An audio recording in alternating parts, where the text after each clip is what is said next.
వెన్నుపోటు రాజకీయాలు జగన్తోనే మొదలయ్యాయని టీడీపీ నేత ఎన్టీఆర్ వైద్య ట్రస్ట్ చైర్మన్ సీతంరాజు సుధాకర్ అన్నారు. 5 ఏళ్ల పాటు అన్ని వర్గాలకు వెన్నుపోటు పడడం వల్లే ప్రజలు పక్కన పెట్టారంటూ సీతంరాజు సుధాకర్ తో మా ప్రతినిధి రాజు ఫేస్ టు ఫేస్.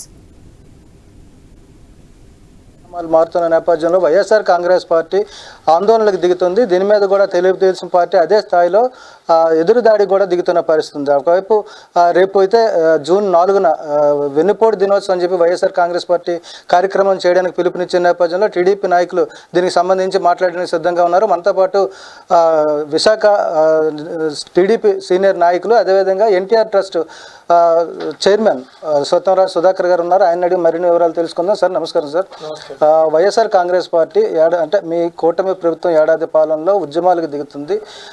వెన్నుపోటు దినోత్సవం అని చెప్పి రేపు కార్యక్రమాన్ని కూడా పిలిపించింది. ఏ విధంగా చూస్తారు?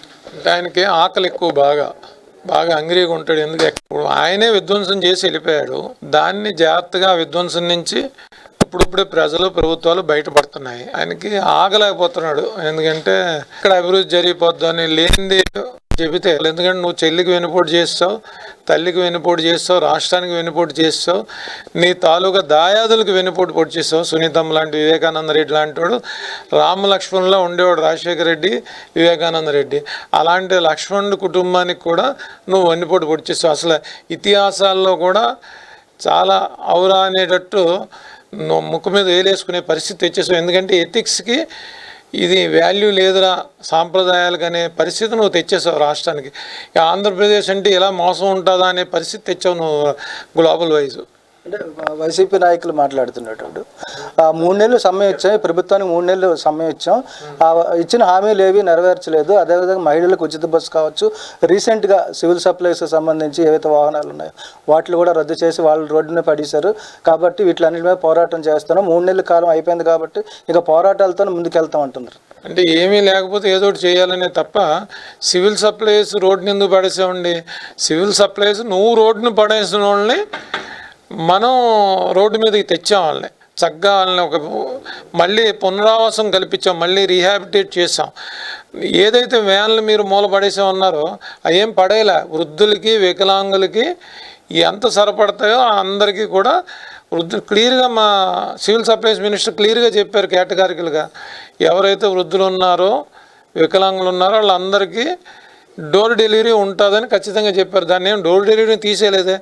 ఎవరైతే కూలీ నాలి ఉద్యోగాలు వగేరా చేసుకుంటారో, దైనందిన జీవితంలో రోజు బిజీగా ఉంటారో వాళ్ళు నువ్వు తెచ్చే డోర్ డెలివరీ టైంకి వాళ్ళు ఉండకపోవచ్చు.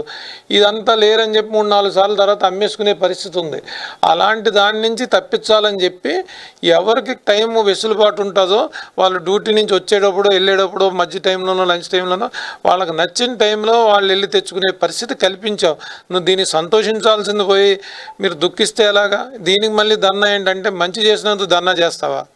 సరే, ఇంకా రాష్ట్రంలో అప్పులు పెరిగిపోతున్నాయి, వడ్డీలు కూడా కట్టలేకపోతున్న పరిస్థితి ఉంది. కాబట్టి రాష్ట్ర ప్రభుత్వం గతంలో ఏదైతే టీడీపీ ఎన్నికల్లో ఇచ్చినటువంటి హామీలు నెరవేర్చలేకపోతుంది, అబద్ధపు హామీలు ఇచ్చిందని ఆరోపణ చేస్తున్నారు. అప్పులు పెరిగిపోతున్నాయంటే మీరు చేసిన అప్పుల వల్లే దాని వడ్డీ ఇప్పుడు కడుతున్నాం. కట్టకపోతే బ్యాంక్రప్సీ అవుద్ది, రాష్ట్రం దివాలా తీస్తుంది. అందుకని కట్టి తీరాలి. కట్టకపోతే కనుక ఎన్పిఏ అవుద్ది, రాష్ట్రం యొక్క రేటింగ్ పడిపోద్ది నేషన్ వైడ్, ప్రపంచవ్యాప్తంగా. ఆ రేటింగ్ని కాపాడుకునే ఉద్దేశం ఉన్న విజన్ ఉన్న నాయకుడు కాబట్టి ఆ రేటింగ్ని కాపాడాలని చెప్పి నువ్వు చేసిన అప్పులన్నింటికి కూడా 9-10 లక్షలు దాటి నువ్వు అప్పులు చేస్తే ఆ అప్పులకి వడ్డీ సర్వ్ చేస్తా ఫ్రెష్ స్కీములు అయిపోయాయని ఎవరు చెప్పారు? ఫస్ట్ రోజే బకాయిలతో సహా పెన్షన్ ఇచ్చారు. రేపో మాపో తల్లికి వందనం ఇస్తారు, అన్నదాత సుఖీభవ ఇస్తున్నామని చెప్పి క్లియర్గా చెప్పారు. ఎంతమంది పిల్లలు ఉంటే అంతమందికి అమ్మఒడి ఇస్తామని చెప్పి క్యాబినెట్లో డిస్కస్ చేసి మరి ఆ ప్రెస్ రిలీజ్ మన ప్రెస్ ఇన్ఫర్మేషన్ మినిస్టర్ కూడా బయట బ్రీఫింగ్లో ఆయన కూడా చెప్పాడు. ఇంతకన్నా ఇంకేం కావాలి? ఏ స్కీమ్ అయిపోయింది? ఆల్రెడీ గ్యాస్ అమలు చేసాం, బస్సు ఆగస్టు 15 అని డేట్ ఇచ్చేశారు. ఇంకే స్కీమ్ అయిపోయిందని నువ్వు ధర్నా చేస్తావు?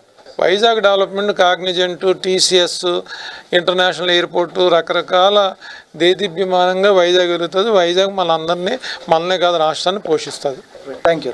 ఇది మొత్తంగా చూసుకుంటే వైఎస్ఆర్ కాంగ్రెస్ పార్టీ చేస్తున్నటువంటి ఆరోపణల్లో నిజం లేదు. కేవలం అధికారం కోల్పోయామన్న కోపంతో ప్రతిపక్ష హోదా కూడా రాలేదన్న ఒక భయంతో ఆందోళనతో ఈరోజు వైఎస్ఆర్ కాంగ్రెస్ పార్టీ నాయకులు రోడ్డెక్కుతున్నారు. అదేవిధంగా ప్రజల్లో లేనటువంటి అసంతృప్తిని క్రియేట్ చేసి మరి ఆ నాయకులు రోడ్ల మీదకి వస్తున్నారు. పూర్తిగా ఇది వైఎస్ఆర్ కాంగ్రెస్ పార్టీ చేస్తున్న కుట్ర. అదే తప్పితే వెన్నుపోటుకి ఐకాన్గా ఉన్నటువంటిది వైఎస్ఆర్ కాంగ్రెస్ పార్టీ అని కూడా రాబోయే రోజుల్లో రాష్ట్రం అభివృద్ధి చెందడానికి కూటమి ప్రభుత్వంతోనే సాధ్యం అని చెప్పి సీతంరాజు సుధాకర్ తెలియజేస్తున్న పరిస్థితి. వీడియో జర్నలిస్ట్ స్వామితో రాజు, ఐ న్యూస్, విశాఖపట్నం.